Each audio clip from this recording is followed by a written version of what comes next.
¿Qué tal? ¿Cómo les va? La semana pasada les dijimos que hoy íbamos a traer un tema interesante y la verdad estábamos mirando el cuestionario y va a dar para 2 miércoles más. Pero qué bueno estar otra vez con ustedes. Ha llegado el frío, estamos ya prácticamente entrando en el invierno, el otoño pasó. No debe haber, a mí particularmente el otoño no es una estación que me guste. De las 4 es la que menos me gusta. Pero qué lindo otoño porque tuvimos. uno viene del calor y entra de pronto ahí en la destemplanza. Pero no debe haber un lugar más lindo que Tandil para ver las postales del otoño. Si no, váyanse por el dique, ver allí los árboles de distintos colores, de distintos marrones, naranjas, rojos. Mezclado con el verde de la sierra, las piedras. Exactamente. La verdad, los paisajes de Tandil en otoño son inigualables. El clima no. Pero bueno, ahora se vienen las heladas como corresponde y vamos a entrar en una etapa distinta porque después ya viene la primavera, si Dios lo permite. ¿Sería soberbio hoy salir de pechito gentil ahí a enfrentar el día? Che, como que a vos no te va a pegar. Yo preferiría no salir, pero ya que decís soberbio, es un buen tema para charlar. ¿La soberbia? La soberbia. Wow. Vos sé que me hice una... Te haría el chiste del serbio y el bosnio, pero no es el momento. No lo van a entender. No lo van a entender. Muy elevado, muy elevado. Bueno, vos sé que La soberbia es todo un tema. Es todo un tema. Yo me vacuné la semana pasada, porque viste que hay gente que dice que no te tenés que vacunar, pero ¿Sí? yo me vacuné y estaba escuchando, estuve pensando un poco hacia atrás porque a casi 1 año y monedas ya de la pandemia, no llega a 1 año y medio, pero estamos cerca. Uno empieza a pensar para atrás la cantidad de cosas que hemos dicho, ojalá y hecho, y ojalá algunas se olviden, que se hayan borrado de por ahí, pero algunas cosas que se dijeron y quedaron colgadas, viste, desde las redes sociales y hablan de cómo pensamos y cómo a veces somos soberbios frente a ciertas cosas. A ver, hubo gente que pensó que este era parte del fin del mundo y de hecho la vacuna para otros es parte de el anticristo que, bueno, vos y yo ahora lo tenemos en el cuerpo. Y otras ¿viste? Cosas más. Obviamente. Otras cosas más. Obviamente.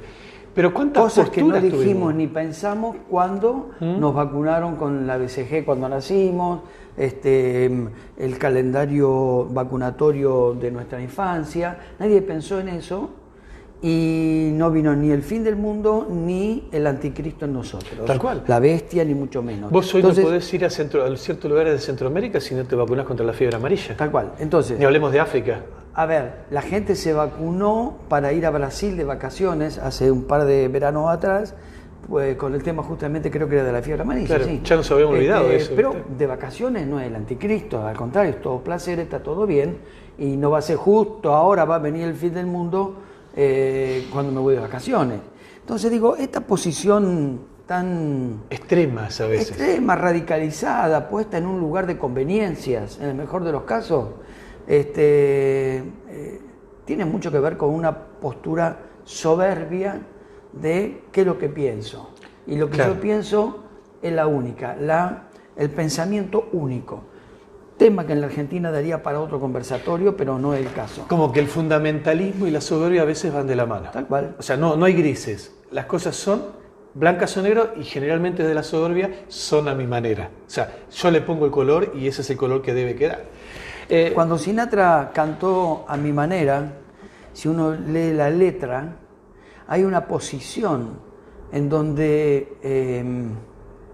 decir que las cosas se hagan, se piensen a mi manera es el mundo.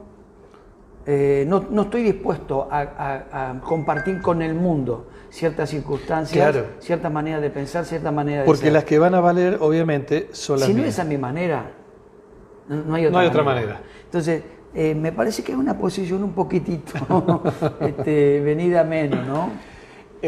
¿Dónde está, cuál es la mezcla de fe y de voluntad de Dios en un soberbio? O sea, ¿dónde va a parar mi reconocimiento de un Dios y su soberanía frente a lo que yo quiero hacer o frente a lo que hago?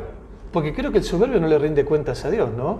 Bueno, hace y punto. Pregúntale a Nabucodonosor cómo le fue.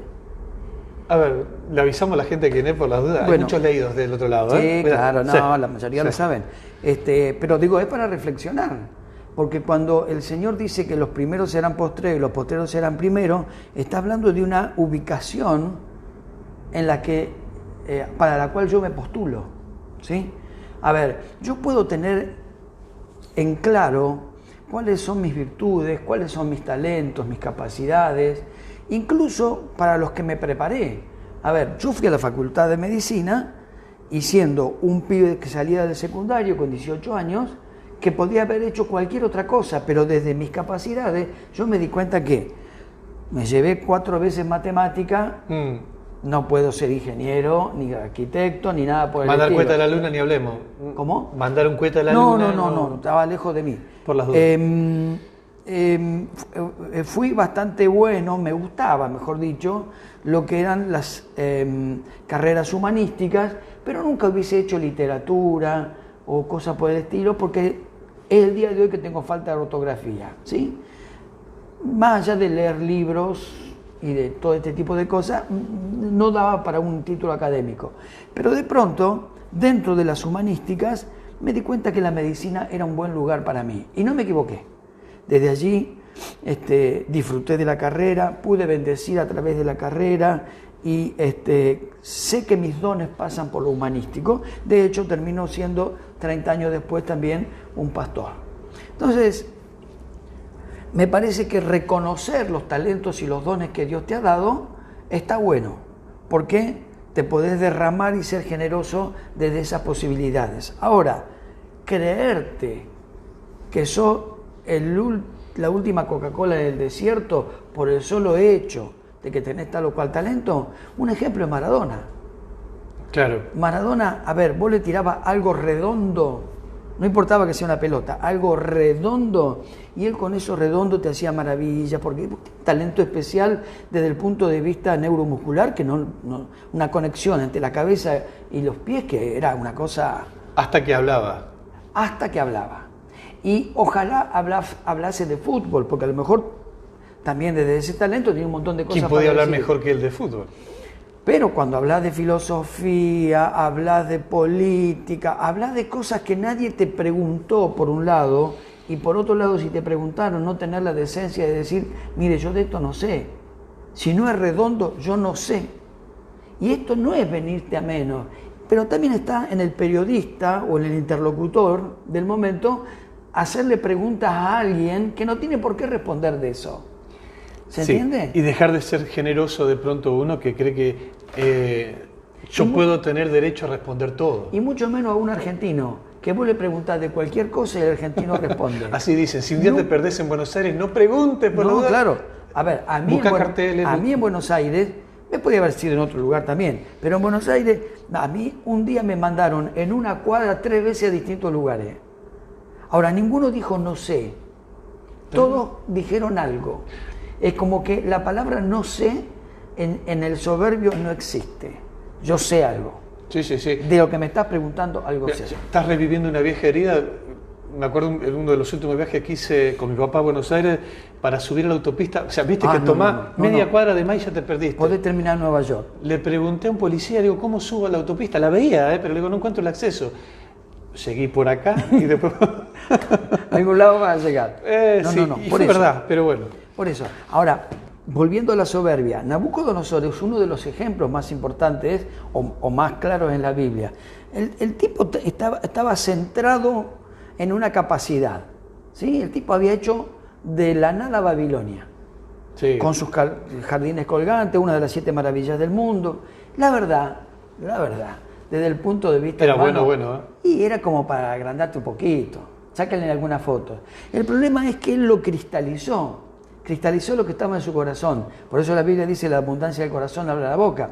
Y él dijo, ¿quién hizo esta ciudad? Yo. Y se paró en un lugar de creador. Claro. ¿Sí? Y excluyó a Dios de esta situación. Que fue el reclamo que le hace después Daniel. Claro. cuando lo lleva a cuentas acerca de ese hombre que no hizo lugar para reconocer a Dios. Es que era cierto, él había creado esa ciudad, él le había dado cierta belleza y distinción a esa ciudad. Amigo, ¿y el talento quién te lo dio? ¿Quién te dio esa inteligencia, esa capacidad, esa visión de lo estético en este caso? No reconocer eso es no reconocer al Creador. Claro, pero vos me estás hablando de poder construir, casi como antítesis de la soberbia, ¿sí? Un corazón completamente humilde, sí, donde después vamos a ver que a veces la humildad que nosotros mostramos es falsa humildad, o sea, tiene algunos problemitas. Hay un barniz de humildad, sí, claro, que sigue siendo una gran soberbia. Que tiene que ver con lo humano. Bueno, a ver, digo, por la duda, los que nos están mirando, todo esto habla de nuestra normalidad como seres humanos que se tienen que perfeccionar. ¿Hay algún otro espacio? Y yo no conozco. A ver, creo que la normalidad, por supuesto que la normalidad es un territorio ambiguo en esto, o sea, lo que es normal para mí, no es normal para vos. Claro. A ver, ¿dónde lo medimos? La buena medida, el buen modelo para los seres humanos es Cristo, que aún siendo Dios se humilló, dice la palabra del Señor, y tomó estructura y figura de hombre. Y de siervo. Bueno, entonces, desde allí uno dice, hey, si él pudo hacer esto, y él hizo esto, y dejó legado a través de eso, ¿quién soy yo para pararme en ciertos lugares? Bueno, ¿Quién me autorizó? Y fíjate la motivación. Si Cristo hizo todo lo hizo por obediencia al Padre, la obediencia fue central en la vida de Él, y por amor a las personas. Porque a veces estamos parados en cosas... Que es lo que amaba el Padre. Claro. A veces estamos parados en cosas correctas, pero que no son del interés del Padre. Claro. Que también nos llevan de pronto a vivir esto. A ver, vamos por lugares parecidos, pero vamos siempre pisando la banquina, ¿viste? No vas por el centro de la voluntad de Dios. Por eso Satanás le dijo a Eva y a Adán, ustedes serán como dioses. Algo parecido. Y esa es la diferencia. Nosotros somos lo trucho, hablando de Dios. O sea, Dios es Dios. Y nosotros somos como dioses. Solamente porque discernimos entre el blanco y el celeste, entre las 11 de la mañana y las 11 de la noche. Tomas decisiones. Claro, entonces cuando uno toma decisiones, yo hago a mi manera. Ahora, a mi manera no es la mejor manera necesariamente. Y tenemos la vida llena de eso. Bueno, vos decís a mi manera. ¿Cuánto juega la experiencia como una barrera entre la voluntad de Dios? A ver, Dios determinó un montón de cosas que yo tengo que hacer y está dispuesto a acompañarme, creo, todos los días para que yo tome las mejores decisiones. La experiencia, ¿me puede jugar en contra? De pronto, no sé, estoy pensando en un hombre de negocios, estoy pensando en alguien que sale a enfrentar la vida como todos los días porque ya lo hizo ayer, lo hizo el mes pasado, lo hizo el año anterior y él sigue creyendo que puede manejar su vida como la está haciendo hasta ahora. ¿Y la voluntad de Dios dónde queda? Porque me puedo parar en un lugar de soberbia.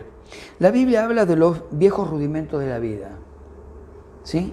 Cuando vos hablas de los rudimentos, estás hablando de algo básico, rudimentario, ecléctico, si querés, una cosa muy simple para pararte en un lugar de funcionamiento en las cosas.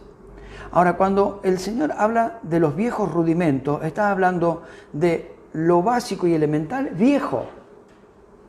Si vos me permitís, hay ciertas cosas que no cambian, que tienen que ver con los valores nacidos y establecidos en los 10 mandamientos de parte del corazón de Dios. El no matarás es no matar. A ver, la vida no nos corresponde a nosotros. El no robarás no me corresponde a mí lo que es del otro. O sea, cosas básicas que están inalterables. Ahora, son viejos, pero no son rudimentos desde lo rudo del asunto, sino de lo básico establecido. Ahora, cuando yo quiero ir a otros lugares, la experiencia es bastante relativa. Porque si yo no sé capitalizar la experiencia, vuelvo a reincidir, a chocar con la misma piedra. A ver, si tergiversar, por decir de alguna manera, los mandamientos de parte de Dios me llevaron a lugares incorrectos. Ya tenés una experiencia. Ya tengo una que experiencia, te enseña. que es mala en este caso. Pero te enseña. Bueno, entonces, salgo de ahí, ¿no es cierto? Y hago exactamente lo contrario.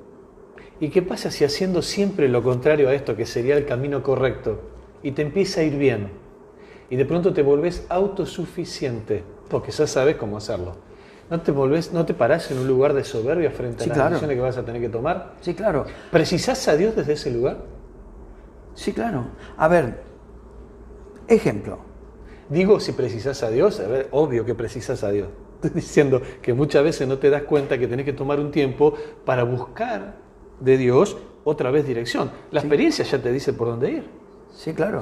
Ahora, ¿cuándo me doy cuenta que a ver, la Biblia me dice que no debo mentir? ¿Sí? Entonces, yo digo, bueno, pero si yo miento en esto no es para tanto.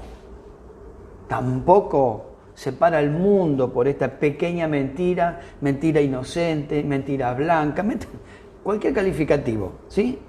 Entonces, ¿yo qué hago? Miento pensando que no voy a tener consecuencias. La Biblia dice que Satanás es padre de mentiras. O sea, que el que me sugiere la mentira es Satanás. Entonces, yo tengo un problema de paternidad. ¿Quién es mi padre? ¿Dios o el diablo? Vamos a suponer que yo considero que no es para tanto y ejecuto la mentira. La mentira va a tener una consecuencia, porque toda mentira, como dijimos la otra vez, tiene pata corta. O sea, basta y no más. Da una vueltita y vuelve. ¿Sí? Ahí se viene la consecuencia encima. ¿Y cómo hago yo para capitalizar eso? Digo, me equivoqué. Parecía que no tenía daño, pero lo tiene. El daño es palpable, es real, no debería haber dicho esto, me arrepiento. El tema es, ¿cómo sigo yo con respecto a la mentira? Capitalizo la consecuencia y digo, no, evidentemente mentir trae problemas. O digo, no, lo que pasa es que no mentí bien. Yo tendría que haberlo pensado de esta manera, acá me equivoqué, acá tendría que haber sido más enfático. Como si la mentira no necesitara de otra mentira para poder mantenerse viva. Y siempre es así. Sí, bueno. Siempre es así. Entonces, digo, yo si no dejo de generar esa historia, voy a tener siempre consecuencias. Unas mayores, otras menores, pero evidentemente las consecuencias van a ser malas. Ahora, yo puedo persistir en ese camino, ¿sí? Y tendré una vida de consecuencias malas. Ahora, vos decís, ¿dónde meto a Dios en esto? En pararme y decir, Señor, primero, me equivoqué. Vos tenías razón. Vos tenías razón el día que dijiste, no mientan.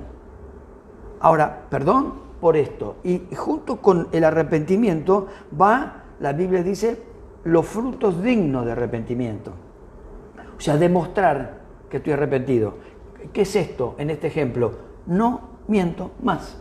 Tal cual. Y empezar a decir la verdad, que sería la contracara, que te lleva al proceso después de humildad.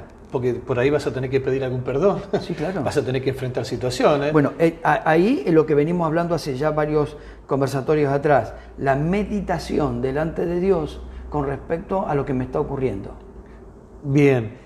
Ahí dejo de lado toda la soberbia que yo puedo tener, porque estoy dando lugar a otra voz que la voz que obviamente debemos haber escuchado de primera. Al Espíritu Santo que me guía a toda verdad y a toda justicia. Yo me acordaba de una vez, creo que lo comentó Satirio, un pastor que queremos muchísimo, y él dice, hay días que yo tengo en mi oficina, ellos tienen una fábrica también, la iglesia generó trabajo para la gente y les fue muy bien, Dios los bendijo mucho, usan recursos de ahí para él siempre dice, yo soy pastor y misionero, ¿sí? La carga misionera que tiene ese hombre es impresionante. Sí, seguro. Y desde ahí la iglesia financia... Hay que ir a evangelizar al Tíbet. Claro, y por 20 personas. Sí. Sí, pagar el pasaje de alguien, sostenerlo, de pronto ellos... Me encanta cómo lo pensaron, ¿no? Dice, si este hombre tiene que recorrer todos los días o durante el mes 200 kilómetros alrededor, le puede comprar una moto, tantos litros de nafta y más vale que la gastes. O sea, lo pone en movimiento. Y eso se paga. Y dice, nosotros lo sostenemos desde un lugar en donde, de acuerdo a la moneda del lugar, mi ofrenda tiene que ser no menor a un sueldo mensual para esa persona ahí. O sea, arman desde un lugar de reconocimiento a la tarea misionera de la persona un sostén digno. Pero dice, a veces tengo toda mi mesa llena de papeles y yo tengo que orar por cosas que no sé qué están puestas en la mesa. ¿En qué sentido? El contador me alcanza el resumen de lo que está trabajando desde un lugar técnico. Yo pongo mi firma ahí y estoy certificando que todo lo que ha venido, claro, avalando lo que está pasando, como otras tantas cosas más. Y dice, yo estoy allí y cuando tengo los papeles, obviamente trata de leer lo que tiene ahí, pero confía en lo que los demás hicieron. Dice, Señor, yo ahora voy a la dependencia absoluta de vos. Pone las manos sobre todo lo que tiene encima y lo bendice. A ver, toda actitud soberbia de decir, acá hay un equipo que hace las cosas con excelencia, esto tiene que andar, punto. La experiencia lo sujeta a la bendición final y primaria de Dios. Señor, yo bendigo esto para que vos lo prosperes. Tal cual. Empiezo el día bajo la voluntad de Dios y no bajo mi experiencia, que obviamente es buena. Dios dice que todos los días suma a lo que nosotros tenemos un aprendizaje nuevo, es acumulativo, pero bajo el señorío de Él.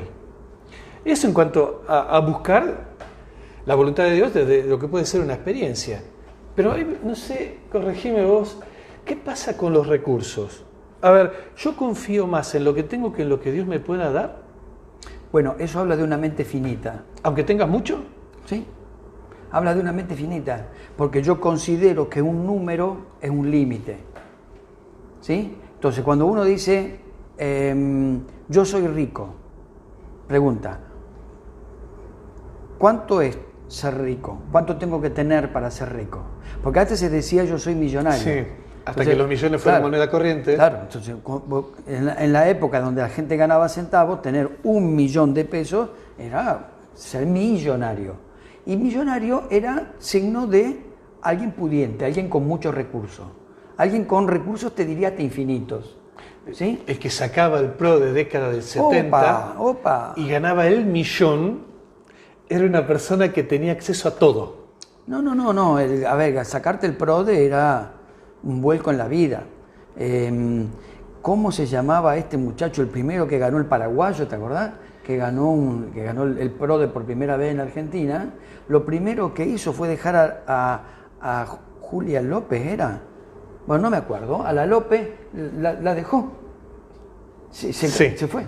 Lo primero que hizo fue cambiar de mujer. Fíjate vos lo que hace supuestamente el dinero, el tener recursos, el hijo. A ver, hasta hoy Fabiana López se llamaba. Fabiana López. La de López. Fabiana López.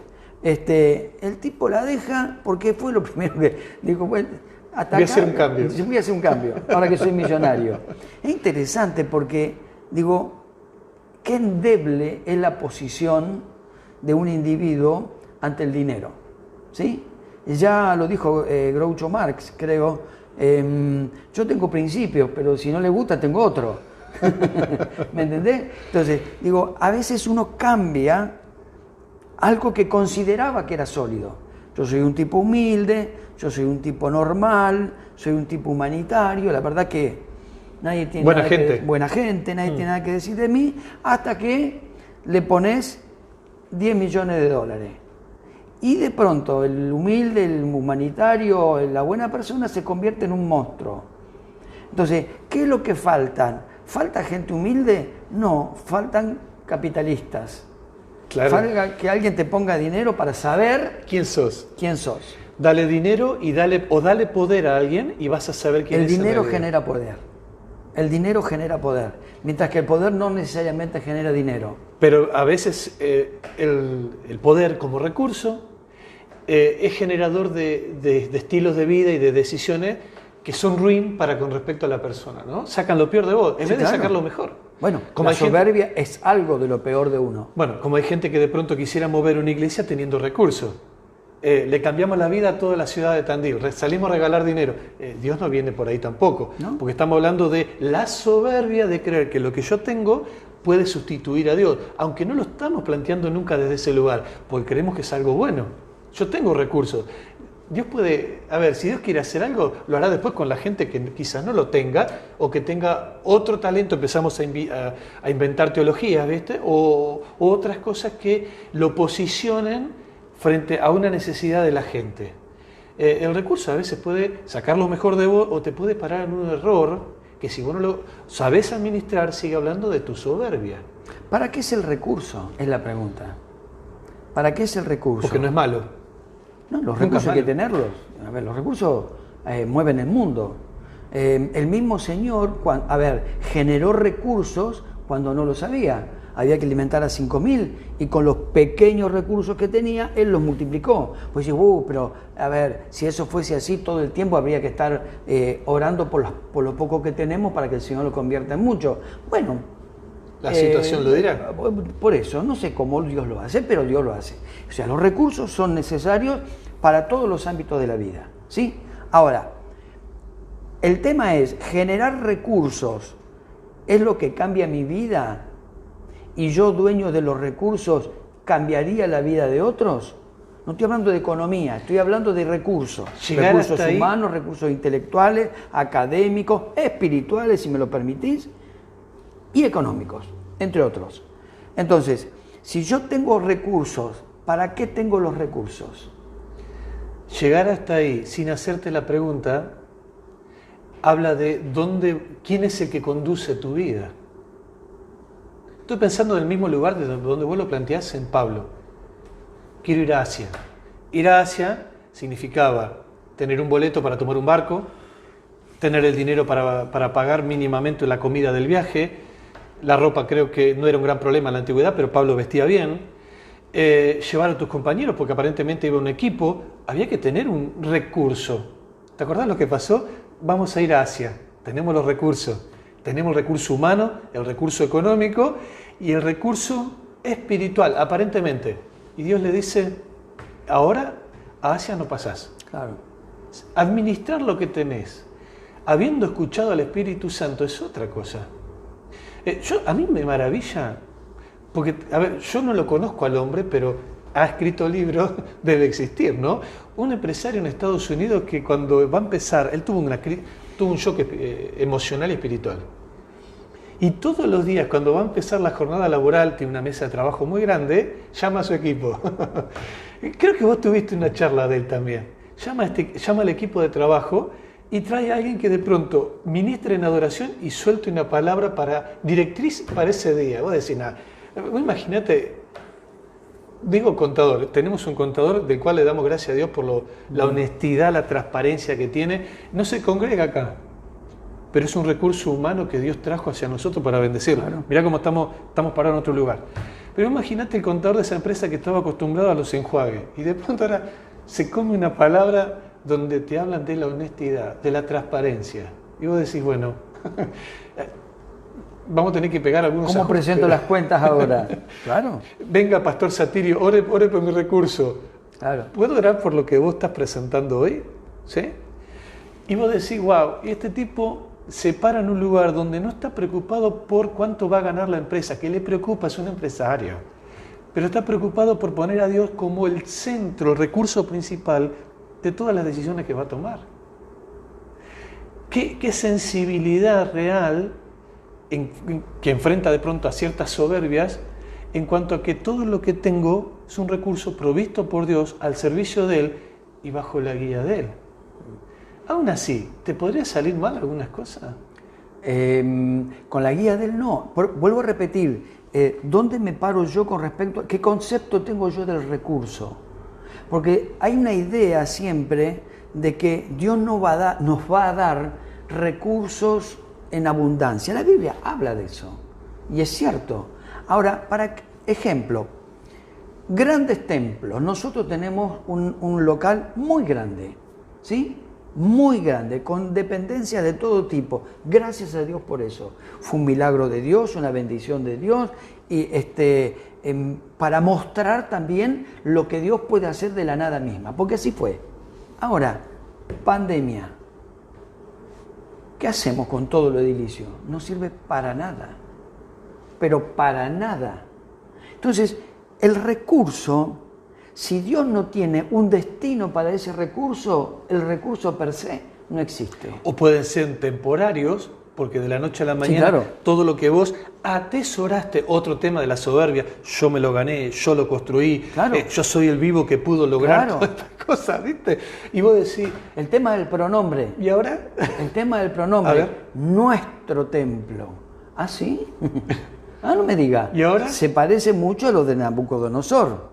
Esta ciudad que yo levanté. ¡Apa! ¿Vos la levantaste? ¿En serio? Entonces digo, a ver, cuando yo entiendo si el recurso que tengo sirve para la causa por la cual Dios me dio la capacidad para tenerlo, al recurso, vale. Si yo tengo recursos solamente atesorado porque sí, para decir que lo tengo, soy un mal administrador de los recursos de Dios. ¿Por qué? Primero porque pedí mal, segundo porque acantoné una serie de recursos para la nada misma, y tercero, esos recursos no están fluyendo para que mis manos se vacíen y puedan ser llenadas otra vez con nuevos recursos. Perdieron el sentido. Claro. Entonces, cuando hablamos de lo del principio, los viejos rudimentos de la vida, los viejos yo lo tengo que soltar. ¡Qué bárbaro fue! ¿Te acordás la época de Perón, Sí, claro. de Menem, de Frondizi? Cada uno tiene un muñequito para decir qué bien me iba acá. ¿A quién? A mí. Y Mis recursos. a veces decimos qué bien nos iba en esa época. El nos es relativo. Te iba bien a vos. Y vos de ahí pensás que a los demás le iba bien. Ahora la Biblia dice que pobre hubo siempre. Entonces hubo pobre en la época de Perón, en la época de Frondizi, en la de Ilía, en la de Alfonsín, en la de Menem, y seguirá habiendo pobre. ¿Por qué? Porque hay gente que ha decidido ser pobre. Ya sea porque no trabaja, ya sea porque administra mal, ya sea porque nunca tuvo la educación para generar recursos, por lo que sea. Pero es pobre.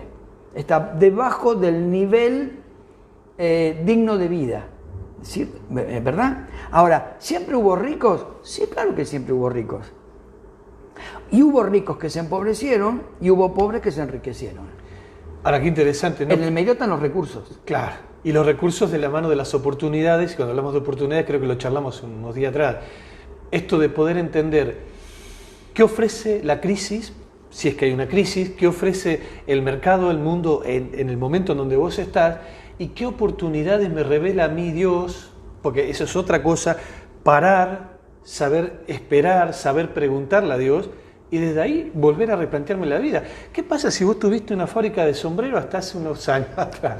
Es decir, ¿se venden sombreros? Sí, se venden sombreros, pero no podés vivir ya como antes de una venta de sombreros, donde todo el mundo salía a la calle porque caminaba, porque no había autos como hay ahora, y tenía que usar algo para cubrir la cabeza. Bueno, si vos ves las fotos en la época de Helenio Herrera, qué sé yo, de cualquiera de los jugadores de fútbol de la época del 50, 40, 50, los hinchas iban a la cancha de saco, corbata y sombrero. Sí, claro. Todos amontonaditos como los vemos hoy en la tribuna, pero de saco, sombrero y corbata.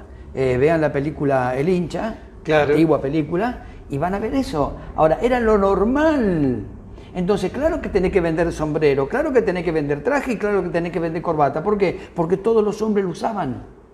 Todos los hombres lo usaban. Vender sombreros hoy no te genera recursos. Y hacer el cambio necesita de mi parte de un tiempo de búsqueda delante de Dios para decirle, mira, estoy con estas cosas en mi vida, a veces roto ya, porque a veces esperaste demasiado y fracasaste, o a veces en el mejor momento para hacer el cambio y poder, con toda la humildad que se necesita hacerlo, tomarte un tiempo. Yo siempre, vos me has escuchado hablando mucho de esto, hacer el poder del acuerdo, a ver, anda delante de tu familia, si la tenés, y tomate un tiempo para estar ahí con tu esposa, tus hijos, charlar lo que te está pasando y juntos buscar de Dios una respuesta. El poder del acuerdo, para mí, es central al momento de tomar decisiones.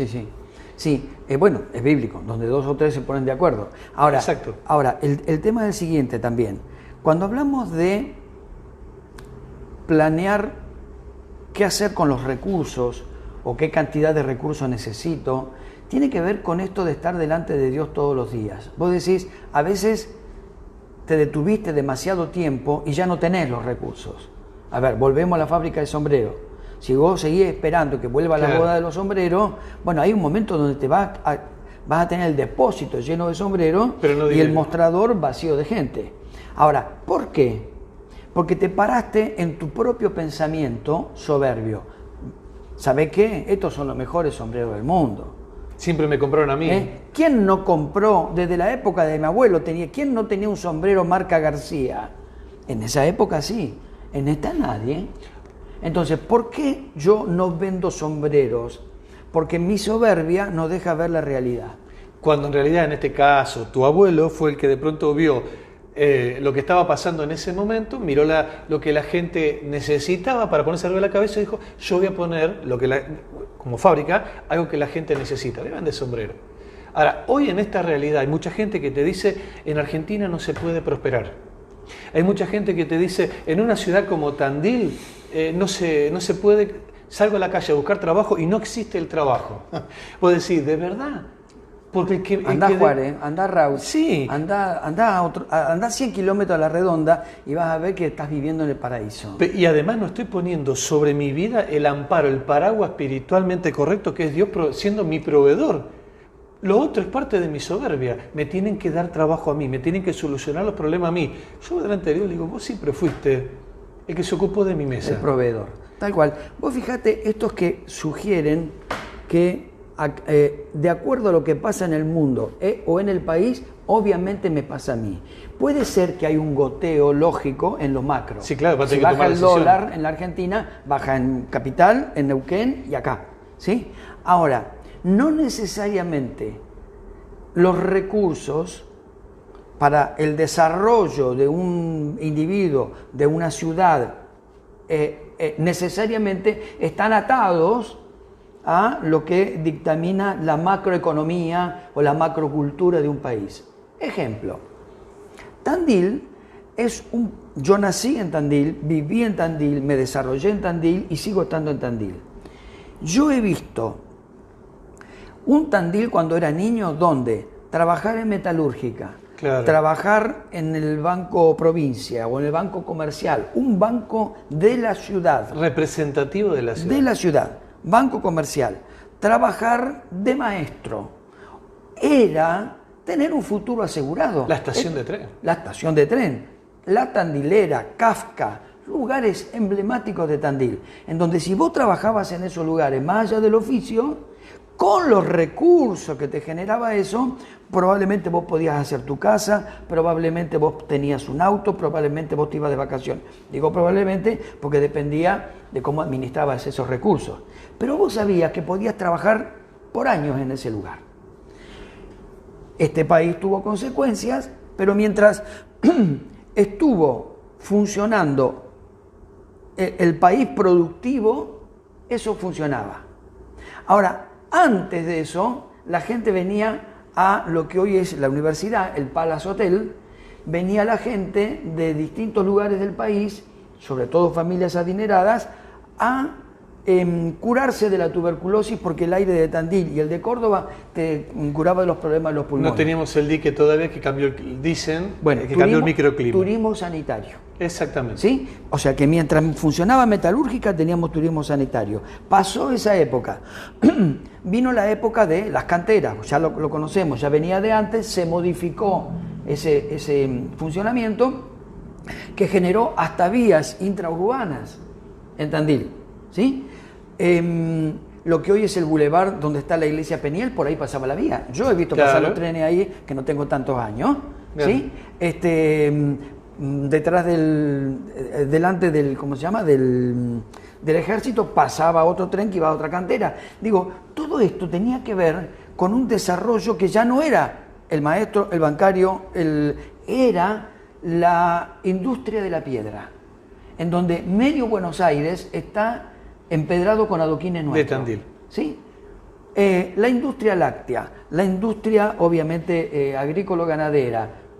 Tandil funcionaba de una manera tal que hoy tenemos una marca registrada que son los salamines de Tandil. Hoy cerró metalúrgica. Hoy el Palace Hotel no es más hotel, es la universidad, es la sede de la dirección de la Universidad Nacional del Centro. La sede, que a su vez es una de las universidades más importantes de Latinoamérica, que genera los mejores, entre otros, los mejores veterinarios.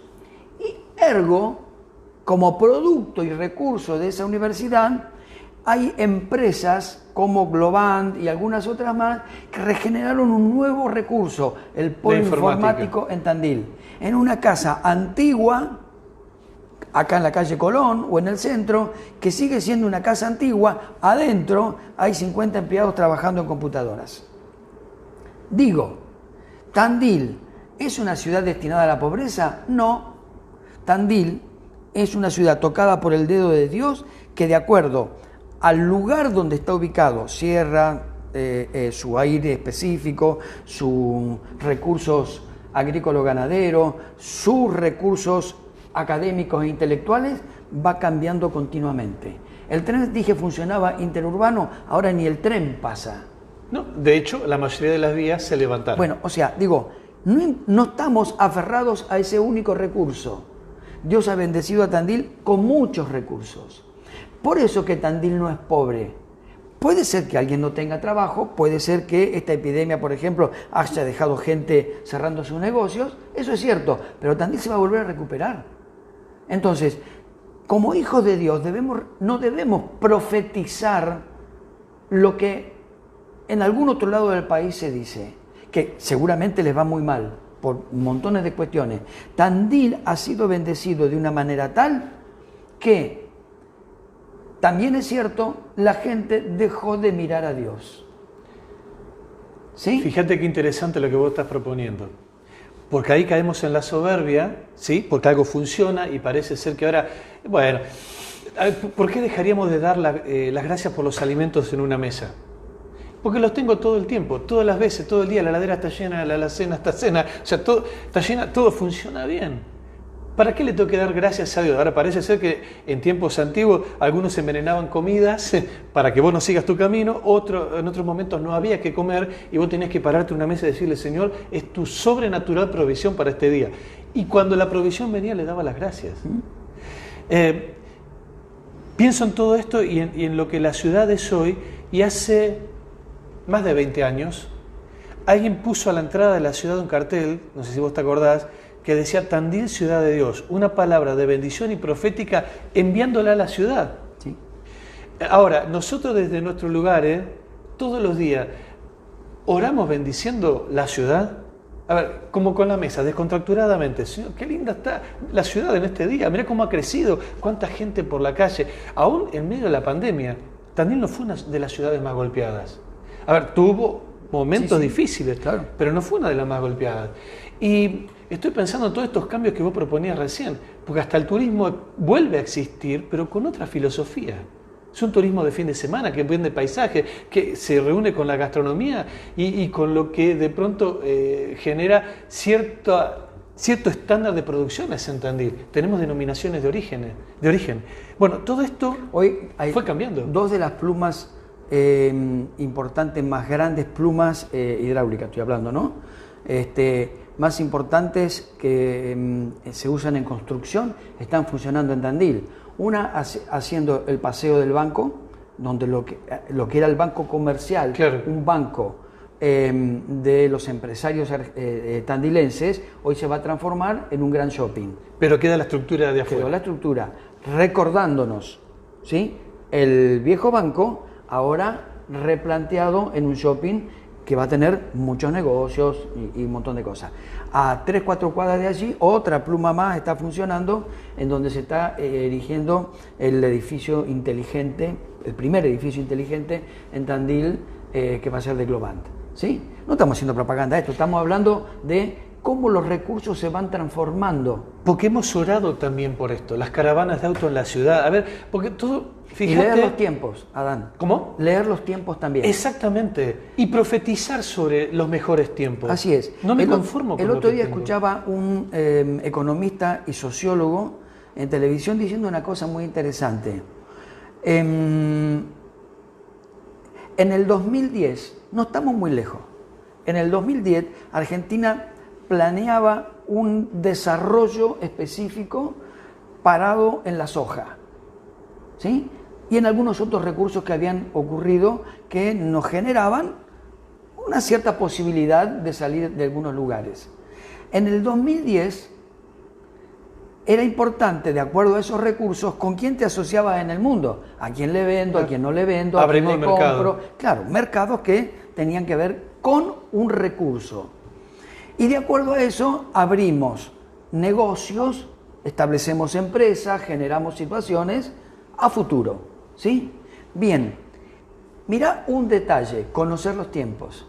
En el 2010 no existía el WhatsApp. Creo que mensajito de texto muy tímidamente. Tampoco, no existía eso. Llamabas y te comunicabas. Ya teníamos el celular. Ahora, no teníamos la aplicación WhatsApp, no existía. Hoy, vos te comunicás con grupos enteros de personas con un solo mensaje. Hoy haces negocios sin verle la cara al otro. Incluso si se la querés ver, se la ves por WhatsApp en una teleconferencia. Digo, el mundo en 10 años pasó a ser totalmente distinto en comunicaciones. Las fronteras existen desde el punto de vista geopolítico, desde el punto de vista de, a ver, acá pones un mojón, pasás al otro lado, hay un tipo que te pide los documentos y el pasaporte para pasar al otro lado. Pero si hay un vínculo que está extendido desde los negocios que tenemos en común. Exactamente. O sea, yo me comunico con gente del mundo sin tener que mostrar el pasaporte. Yo le veo la cara a gente en el mundo sin tener que mostrar el pasaporte. Yo hago negocios, educo, aprendo, hago todo sin tener que salir de mi casa. Entonces, la pregunta es, ¿los recursos los vamos a seguir manejando de la misma manera en algo que tiene que ver con la sacralización de ciertas instituciones y prácticas? Cuando tienen los tiempos. La pandemia nos llevó a esto, a estar conversando nosotros ante una cámara y que del otro lado alguien elija si esta conversación le sirve. Cuando antes sí o sí tenías una propuesta del día domingo, por ejemplo, como la única alternativa que no podía ser de esta manera. Totalmente. Porque litúrgicamente tenía otro formato. Ahora, qué interesante, cuando éramos más chicos, algún ujier de la iglesia pasaba con la bolsita por los bancos para recibir la ofrenda. Herencia y práctica del catolicismo, ¿sí? Levantar la limosna. Muy loco, pero una práctica al fin. Algunas iglesias decidimos, no, si esto va a ser una adoración, que la gente pase al altar y ofrende allí en un canasto. Fue todo un cambio eso, ¿eh? Yo viví el cambio. Fue todo un cambio. ¿Cómo que me van a ver a mí poniendo el dinero de...? O no poniéndolo. No, claro, porque no pasás. La posición, claro. Bueno, ahora, digo, como si alguien te estuviera vigilando, sí, pero totalmente. Tiene que ver con mi soberbia también. Porque más de uno habrá pasado al frente con un sobre así de grande, con 2 monedas adentro. No importa. Digo, lo que quiero decir es, y ahora que no podemos juntarnos, ¿cómo adoro a Dios con mi dinero? ¿Cómo lo adoro? Con mis primicias. Con los recursos. Bueno, vos fíjate que uno de los recursos es transferir de una cuenta bancaria con un número y un pic así a otra iglesia. Pero eso es muy frío, qué feo eso. Que los bancos estén en el medio. Sí, de la misma manera que vas al supermercado a comprar y pagás de la misma manera. Ahora, pareciera ser que el recurso monetario que Dios te dio para comprar la comida de tu casa, en donde se establece claramente lo que la Biblia dice, que Jehová es el proveedor de la casa. Ahí empezó tu adoración. No dice que te tienen que traer, que te tienen que regalar, que los pollos te caen del cielo. Dice que el recurso, en este caso plata, din din, dijera sí. Satirio dos Santos, es lo que Dios te dio. Vos te lo depositan en un banco, en una cuenta sueldo, y vos con una tarjeta o con un celular pagás esa compra que vos tenés. Lo que Dios provee para la casa cambió el formato. ¿Por qué no cambiaría el formato de adoración de la misma manera? Porque tengo una estructura. Ahora, si yo no entiendo que en el momento en que yo encuentro el depósito de dinero en ese lugar que es mi cuenta sueldo, lo que fuera, sigue siendo la mano poderosa de Dios que está proveyendo, yo sigo creyendo que mis recursos, los que yo atesoré, son el centro de una producción personal, no de la mano de la gracia de Dios. Cambió el método. Ahora vos fíjate, Cuando nosotros sacralizamos el método, anulamos los recursos. También, claro. Ahora, yo digo, bueno, no puedo ir a la iglesia, voy a guardar mis diezmos en casa o mis ofrendas o lo que sea. El día que se abra otra vez la iglesia voy. Va 1 año y medio ya. Tener una pila así de sobre. ¿Sí? La pregunta es, eso no sembrado, ¿qué onda? Porque lo que era hace 1 año y medio atrás 100 pesos, hoy ya es 70 sí. o menos. Y déjame ir otro espacio más, ya o sea, que tenés... se te está pudriendo la semilla. Bueno, y algo más porque ha pasado. Entraron unos señores que... No le estamos pidiendo la ofrenda, estamos hablando de recursos. Exactamente, y un tema que tiene obviamente un conductor espiritual en esto, ¿no? Alguien una vez me dice, vos sabés, yo tenía todos los diezmos guardados y entró gente por la ventana, los amigos de lo ajeno, me llevaron todo.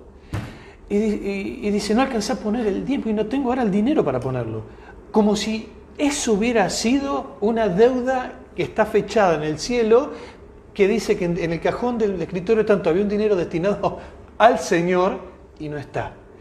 Ahora, a veces Satanás se apodera de ciertas sacralizaciones que tenemos y nos genera falsa culpa. Ahora le debo lo que tenía preparado para el Señor, cuando en el cielo, desde la gracia y la misericordia, te fue contado por justicia. Tal cual. ¿Viste? Tal cual. Porque hasta te pueden haber pagado con un billete falso y vos lo trajiste creyendo que era verdadero y te lo devuelven. Y se lo llevó el chorro. ¿Me entendés? Ahora, es interesante, Jesús ya desacralizó la metodología de los recursos. Señor, no tenemos para pagar los impuestos. Vayan a tal lugar que va a haber un pescadito ahí nadando, agárrenlo y fíjense. Fueron, agarraron el pescadito, le abrieron la boca y tenía un denario, que era la plata justa para pagar un impuesto. Qué interesante. Digo, ¿de dónde vos fijate de dónde salió el recurso? Y hay 2 recursos. ¿Dónde está tu soberbia? Tal cual. ¿Dónde podés decir yo pago los impuestos? ¿Con qué plata? Contame de dónde lo sacaste. ¿De dónde lo sacaste? Y hay un recurso puesto por Dios ahí, que también hay que ponerlo en el lugar correcto, y esto nos puede llevar a pensar en cómo mejorar nuestro estándar de vida. Dijo, vayan y pesquen.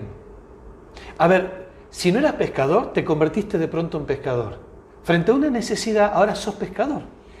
Y pensaban en lo que de pronto la nueva sociedad, la nueva normalidad va a demandar.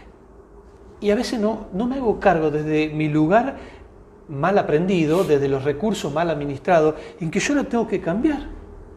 Claro. Si yo no estoy dispuesto a estudiar, y hoy estudiar significa que descargas una plataforma en el celular y te convertiste, si lees, si haces los deberes, si rendís exámenes, porque eso no cambia, te convertiste en un estudiante donde después de cierto tiempo te van a dar un diploma. Yo hoy no puedo concebir que una persona parada en el siglo XXI no se convierta en un estudiante de tiempo, no de tiempo completo, sino de continuo.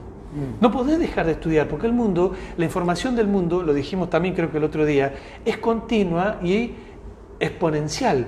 Si vos dejaras de enterarte de lo que pasa a tu alrededor, dentro de 5 años sos un analfabeto. Sí, es que justamente los analfabetos del siglo XXI pasan por otros recursos.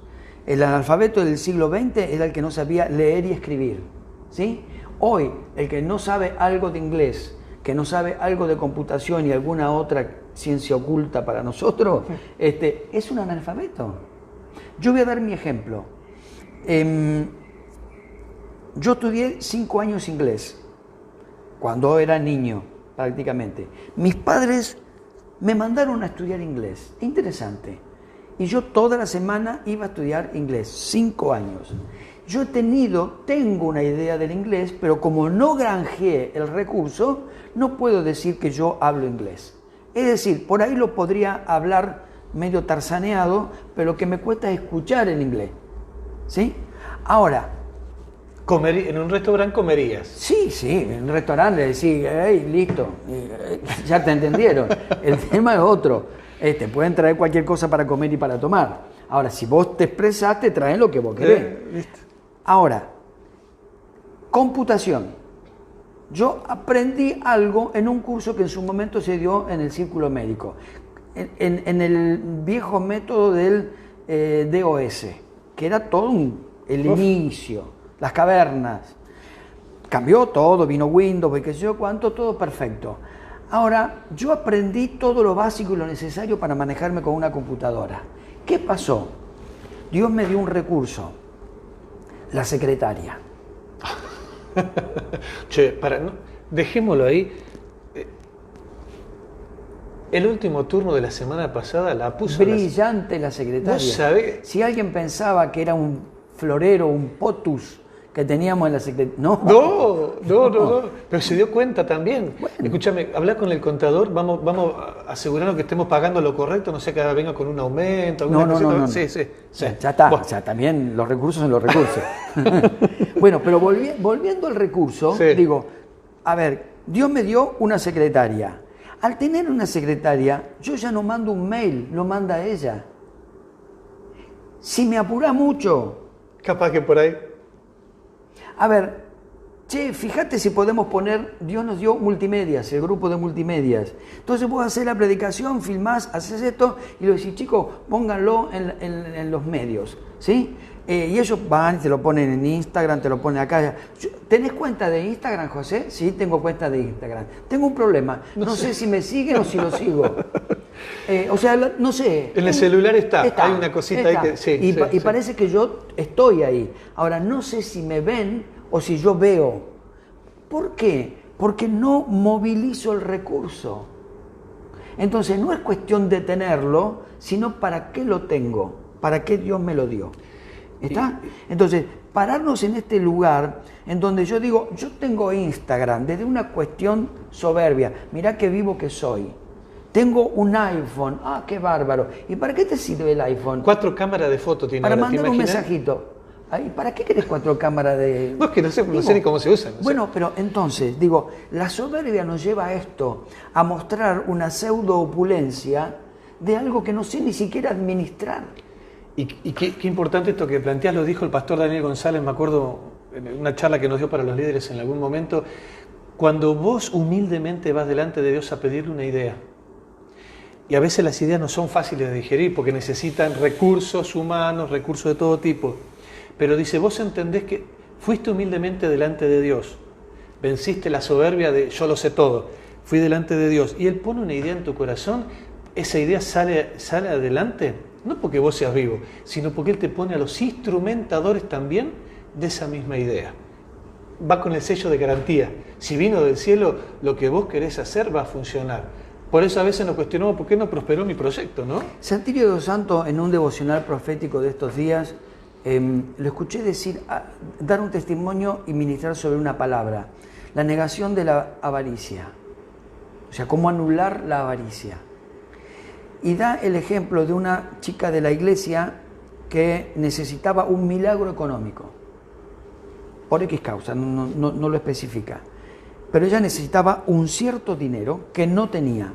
Y la única manera de poseerlo era que Dios hiciera un milagro con los pocos recursos que ella tenía. Lo presentó delante de Dios y Dios le genera el milagro económico. Pero se lo genera en 2 partes. Le da una primera parte que queda retributiva a la segunda parte. ¿Sí? En 2 cuotas, por ejemplo.